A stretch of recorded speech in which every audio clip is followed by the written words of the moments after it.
Now, maybe you own an electric vehicle, or you are thinking about purchasing an electric vehicle, or maybe you're just concerned that you will have to and be forced to purchase an electric vehicle because of the mandates from your government. And of course, we are all told that this is done to save the planet and to reach these net zero targets. Every country has them. For Canada, it is 2035. So in this video, I'm just going to go through some things about EVs, in particular batteries, and also I wanted to touch on a very important topic, and that is, of course, electromagnetic fields that you're exposed to when you are inside an electric vehicle. So this is just another very concerning thing about this push and this move to get everyone on electricity. And of course, governments want to do that for revenue streams, and so they can really supply you with the energy. Not an oil company, but your own government.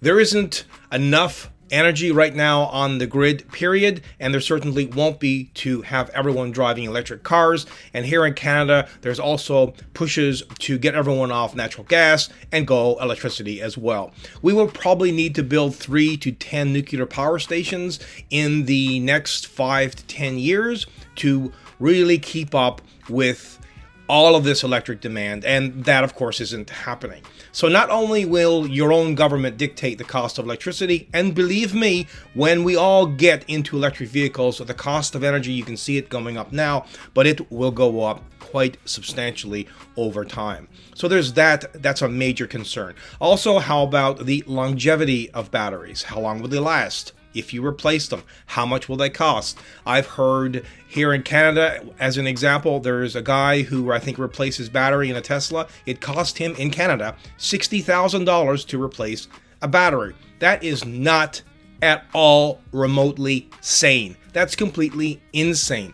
How about cold climates? Batteries lose probably 25-30% of their range, right? And range is another concern. How long can you go? How long can you travel? Charging is another concern. How long do you have to wait to charge your vehicles?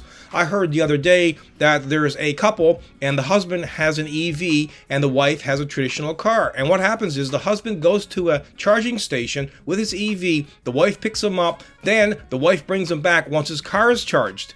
That is crazy. I mean, most people are not going to want to do that. Are you going to want to stop for 30 minutes to an hour to charge your vehicle? And if everyone is stopping and doing this, how many lineups are you going to have? Are there enough of these EV stations all across the country? No, there isn't. Will there be in 10 years? No, probably not. And another major concern are fires, because once a large battery with all those chemicals in it catches on fire, it's almost impossible to put it out. As a matter of fact, it's like a acetylene torch.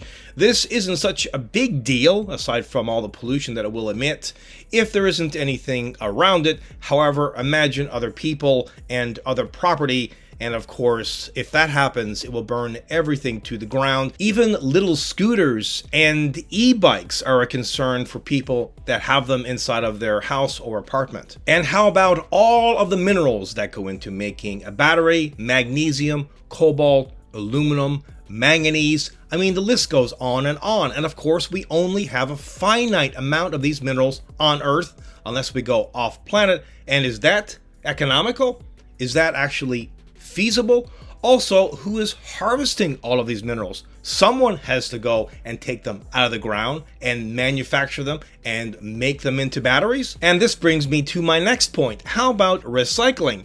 How much of a battery can you actually recycle? How many minerals can you recapture?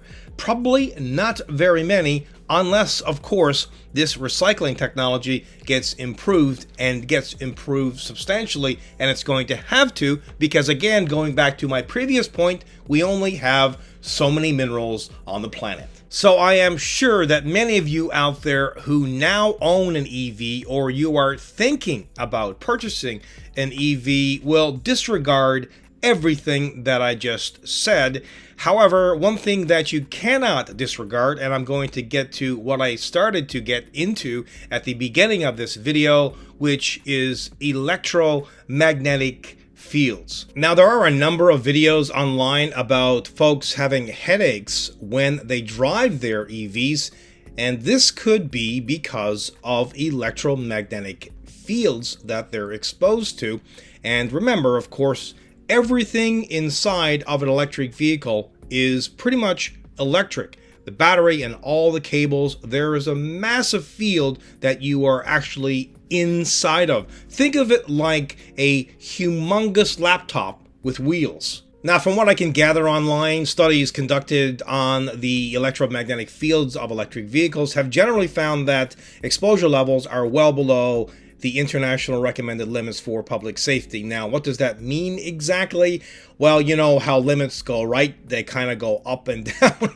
It kind of depends on the supply and demand. So I would take that with a grain of salt. Personally, I don't think we're quite there yet when it comes to battery technology, and it could take another decade or so to perfect it. Now, what are your thoughts on EVs and batteries and all of that? Please let us know in the comments below. Well, I'm Rodney Reynolds. I hope you enjoyed this video. Remember to subscribe, hit the notification bell, like, share, consider becoming a Patreon, and you might also want to pick up, and unfortunately the motherboard tray is not removable t-shirt, and I will see you in the next one.